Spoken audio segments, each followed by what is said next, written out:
ইয়াকুম ওয়াল হাসাদা final হাসাদা ইয়াকুলুল হাসানাতি কামা তাকুলুন নারুল হাতাব। তোমরা হিংসা হইতে দূরে থাকো, কেননা হিংসা নেকিকে ধ্বংস করে ফেলায়। যেমন আগুনের ভেতরে যদি কাঠ দেওয়া হয়, কাঠকে যেমন জ্বলে ছারখার করে দেওয়া হয়, ঠিক তেমনি ভাবে আপনার আমলকে ওইভাবে পুড়ে ছারখার করে দেওয়া হয়। 1 নাম্বার হইতেছে আমরা চোখকে হেফাজত করব, 2 নাম্বার হইতেছে আমাদের কলব থেকে হিংসা দূর করব। করব কি করব না ইনশাআল্লাহ? 3 নাম্বার হইতেছে আমার ভেতর থেকে তাকাব্বুরি উঠায়া নিতে হবে, বড়লোকি দূর করতে হবে। এমনও পাপ আছে রাস্তাঘাটে আমরা যারা চলাফেরা করি, বুক ফুলাইয়া হাঁটি, বুক ফুলাইয়া হাঁটি, ডাইনের ভাবে আমার কে গেল না গেল এরকম আমরা তাকাই না, নিজের দাপট দিয়ে চলি।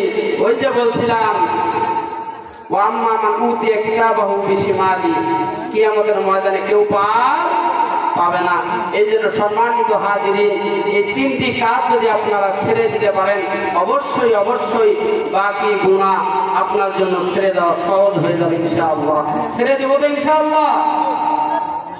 বলতেছিলাম যে বর্তমান সমাজের মধ্যে নারীরা হইতেছে ফিতনা, কারণ সমাজের